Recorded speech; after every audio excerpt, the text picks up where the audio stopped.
इन शकल को आप बहुत ही अच्छे तरीके से पहचान लीजिए, क्योंकि ये इस तरीके से जो घटना घटाए हैं देश में ही रह के और अपने ही देश को खत्म करने की साजिश इनके दिमाग में पनप रही थी। लेकिन जिस तरीके से एनआईए और दूसरी टीमों ने जिस तरीके से सूझबूझ से कई जगह पे इन लोगों का प्लान चौपट कर दिया, लेकिन I-20 कार जो है दिल्ली में लाल किले के पास में अपना एक ब्लास्ट करने में कामयाब ये श्रीपल सेल हो जाते हैं। इस घटना को देख के एक फिल्म का नाम याद आता है, जिस फिल्म का हीरो अक्षय कुमार थे और नाम था हॉलीडे। उस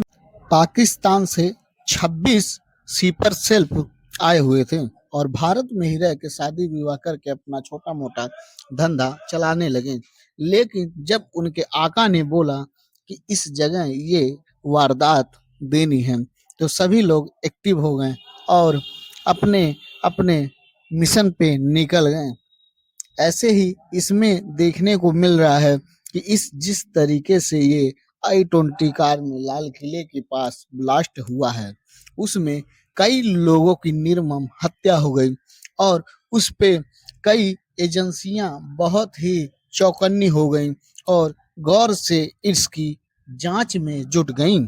कई जगह ब्लास्ट करने का इनका प्लान था, लेकिन वहीं पे कई जगह से असला और बारूद और विस्फोटक सामग्री बरामद हुई है। लेकिन सबसे बड़ी चौंकाने वाली बात है, बांग्लादेश से 32 किलो विस्फोटक भारत आया हुआ था और 300 किलो विस्फोटक की अभी तलाश एनआईए कर रही है, लेकिन अभी तक वो सारे मिले नहीं हैं। कब तक मिल पाएंगे ये तो कहने वाली बात है, लेकिन इसमें भारत की जितनी भी सर्विसें हैं उनको मोदी और योगी ने बहुत ही ज्यादा टाइट करके रखा हुआ है। जिस तरीके से अमित शाह ने कड़क लहजे में सभी एजेंसियों को चौकन्ना रहने का हिदायत दिया है, उससे यही देखने को मिलता है कि कोई बहुत बड़ी साजिश है। जैसे ही मोदी को पता चला, मोदी ने प्रेस कॉन्फ्रेंस करके सभी घायलों को परिवारों को सूचना दी कि सभी लोग सुरक्षित रहें और सबकी जांच होती रहेगी। और योगी ने भी वही देखते हुए दिल्ली के पास जैसे ही घटना हुआ, पूरे यूपी में हाई अलर्ट पे पुलिस को कर दिया, क्योंकि जिस तरीके से यूपी से सटे दिल्ली में ये बॉम्ब ब्लास्ट हादसा हुआ है, उससे बहुत ही चौकन्ना और बहुत ही होशियारी तरीके से रहने की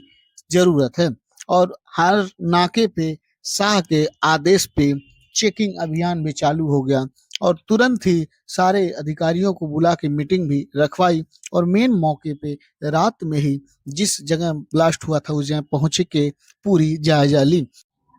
लाल किले के आसपास सुरक्षा घेरा बहुत ही ज्यादा टाइट हो गया है और वहीं पे एनआईए की टीम पूरी तरह से जांच में जुटी हुई है और किसी भी तरह से लापरवाही नहीं बरता जाए, इस तरीके से एनआईए को सौंपा गया है, क्योंकि 26/11 के बाद एनआईए का गठन हुआ था इसी सब चीजों के लिए और फिर एक बार एनआईए की जरूरत देश को पड़ी हुई है और एनआईए के जितने भी ऑफिसर हैं मौके पे पूरी जान लगा दे रहे हैं जांच करने में। इन्हीं लोगों के ऊपर हम लोगों को घमंड होना चाहिए, ना कि ऐसे आतंकियों को हम लोग सपोर्ट करें जो अपने ही देश में रह के अपने ही देश के लोगों को नुकसान पहुंचाने की कोशिश करते हों। ये किसी भी मजहब में नहीं सिखाया जाता कि अपने ही देश के वासियों को मारे, लेकिन जब मंशा ही इस तरीके से हो तो कोई क्या कर सकता है। इनके मजहब में ये सिखाया जाता है कि काफिरों को पत्थर मारो, नहीं तो इतना पढ़ लिख कर भी इनको कोई सिखा सकता है। इनके जहन में भरा पड़ा हुआ है ये सारी चीजें और ये इन्हीं की वजह से हर एक मुसलमान के ऊपर उँगली उठने लगती है। जिस तरीके से बॉर्डर पे इस समय चेकिंग चल रही है और चेकिंग के अभियान में मुसलमानों भाइयों को दिक्कत हो रही है, ऐसे ही मुसलमान की वजह से